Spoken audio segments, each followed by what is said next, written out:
Okay, so today we're going deep on something a little different. Huh. Clean energy is a hot topic these days, but we're not talking about the usual suspects, We're- wind, solar, all that. Right. We're diving into the world of clean energy, but within the oil and gas sector. Now, that's an interesting combo. It is, right? Hmm. It's kind of unexpected, and that's what caught my eye. But honestly, we're working with a little bit of a mystery here. We've got this snippet from a video featuring a guy named Ammar Al-Khafaji. Okay. He's an assistant consultant, and he's making the case for some pretty interesting solutions within the industry. Solutions for what exactly? Well, he's really focused on reducing greenhouse gases Mm, and how to make the whole thing more economically viable too. makes sense. You gotta make the economics work if you want these things to actually happen. Exactly. And, we don't have the full context of the video or anything, but the part we do have is pretty fascinating. Mm. Al-Khafaji is talking about some real innovations that could change how we think about energy. So we're talking about the oil and gas industry going green. Yeah, in a way, I mean, it's more nuanced than that, but that's the general idea. I'm intrigued. Let's dive in. All right, so one of the big things Alkhafaji zeroes in on is methane emissions from gas flares. You know those burning towers you see at oil and gas facilities? Oh, yeah. I've seen those in documentaries. They're kind of mesmerizing in a way. Yeah, they're striking images, for sure. But Alkhafaji's point is that they're also a huge source of methane, which, as we know, is a really potent greenhouse gas. Way worse than carbon dioxide in terms of its warming potential. Exactly. So he's not just saying put out the fires. He wants to capture that methane and turn it into something useful. Now, that's smart, thinking about waste as a resource. Right. So let's get into the specifics. He highlights something called flare gas recovery systems, FGRS for short. Okay, I've heard of those, I think. Yeah, they're basically systems that capture the gas before it's burned off. But here's the really cool part. They can actually convert that methane into methanol and natural gas liquids. And those are valuable. Totally. Methanol is a key ingredient in a ton of products, from plastics to fuels to chemicals.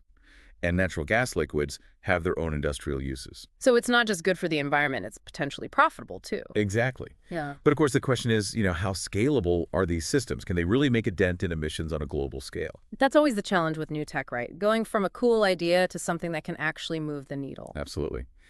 Okay, so besides FGRS, Al-Khafaji mentions vapor recovery units, or VRUs. I'm not familiar with those. What are those all about? So those are designed to capture vapors from storage tanks, another place where methane can leak out. Ah, okay. So it's all about plugging those leaks wherever they are. Precisely.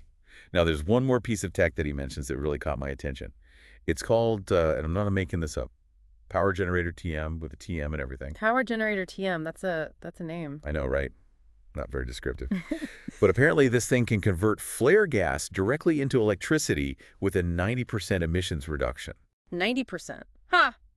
That sounds impressive. Almost too good to be true. Yeah, my thoughts exactly. Yeah. I mean, are we talking about something that actually exists, or is this more of a theoretical concept? Well, there are definitely technologies out there that can generate power from flare gas, but hitting that 90% efficiency consistently and at scale, that's a big hurdle. Yeah, good point. Yeah. It's definitely something I'd love to learn more about. But even if it's not quite there yet, the idea of turning gas flares into power plants is pretty exciting. It is. Turning a problem into a solution. Okay, so Al-Khafaji doesn't stop there. He also talks about storing the excess gas underground, which, reminded me of all those debates about carbon capture and storage. Yeah, underground storage is definitely a potential solution, Mm. but it's not a silver bullet. You have to think about geological suitability, the risk of leaks, long-term monitoring. It's a complex issue. Right. It's not as easy as just shoving the gas underground and forgetting about it. Nope, not at all. There are definitely challenges to consider.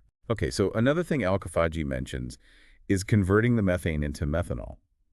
He actually says it plays a role in something called the circular economy. Ah, the circular economy.